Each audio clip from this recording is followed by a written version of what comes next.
Hola, hola, how are you, my dear students? Today, on today's lecture, we'll be practicing about grilling and as well some pairings that are mostly like stewed and deep fried, right? So we'll have 4 recipes. Let's go with the first one, which is steak au poivre, like steak with pepper. And we'll use 2 types of peppercorn, like dry, so black wine, and green, which is a brine one. Basically, we'll use terrace major. We'll season our cut with salt. We're aiming for a 160 gram cut, like steak. I'll teach you and I'll demo how to portion your cut and to achieve the biggest yield from the piece that we're operating with. We'll get a hot pan, we'll sear it in a hot pan. It's important to always use a small amount of fat when we're planning for sear, okay? In the same pan, we'll saute shallots and green peppercorns, and we'll deglaze with brandy. Basically, we'll flame to burn off alcohol. We'll be very careful with that. I don't want anyone's eyebrows or hair to be burned, okay? So basically, we'll remove ourselves and I'll teach you that, right? Finally, we'll add cream and we'll reduce until the sauce basically it coats the back of a spoon, right? So that's the desired consistency that we are aiming for. And finally at the end, we'll slice the steak and we'll serve with the sauce.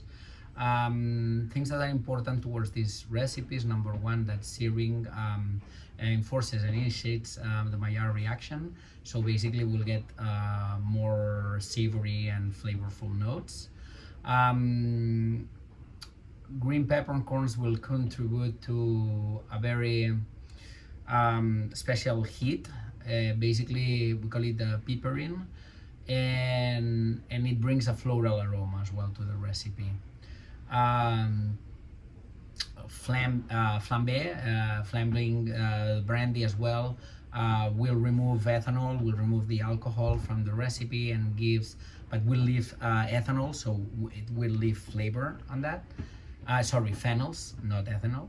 And basically the cream reduction will ensemble and put together all this system of flavors, right, that we're looking for, and will help on the mouth feel. Good. Second recipe would be French fries. Basically, we'll peel and cut the russet potatoes into baton. We're aiming for a 1 centimeter, 1.2 centimeters of diameter on the square cut on the baton. We'll rinse in cold water. We'll dry the baton, the potato baton, thoroughly. And first of all, we'll get a first fry. This first approach would be between 280 and 300 Fahrenheit. Okay. We'll keep it. We'll slow fry it for about like 5 minutes, 4 to 5 minutes, something like this. And finally, we'll drain and cool.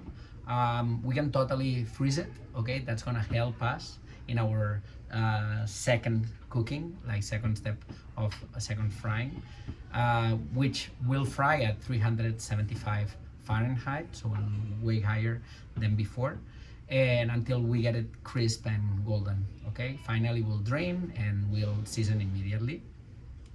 On that case, we're looking for russet potatoes because we're looking for a high starch and low moisture potato.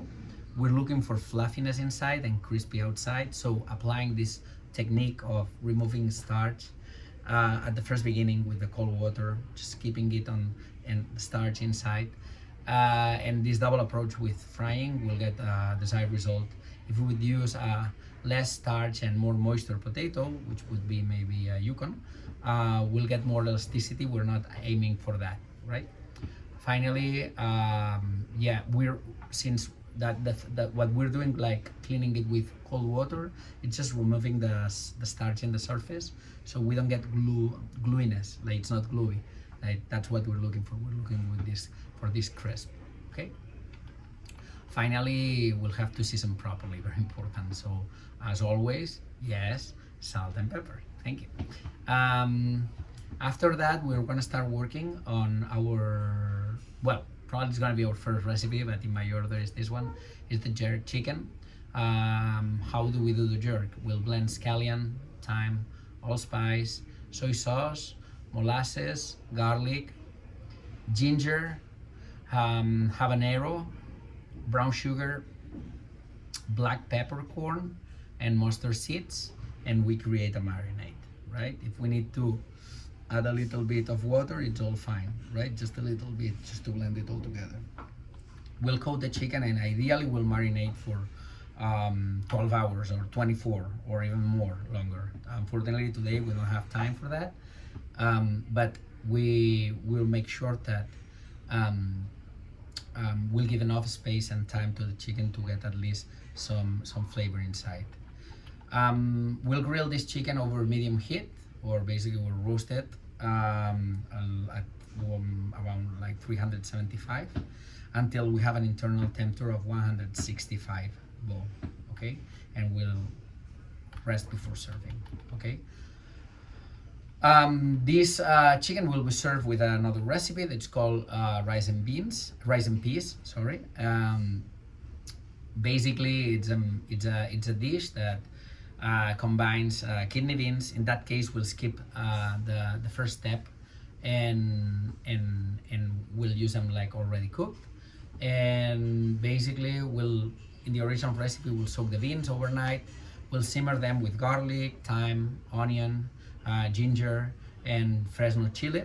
Okay. We'll add coconut milk and rinse rice.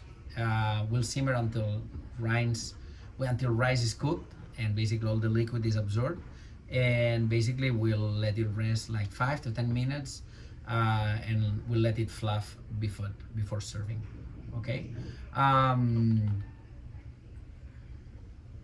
Things are important, like the coconut milk is gonna add a lot of rich and fat, so we'll get a very thick consistency on this plate, right? And basically resting the rice is gonna allow us to redistribute the moisture and prevent clumping and basically improving the texture of this dish. Thank you very much. Have a good one.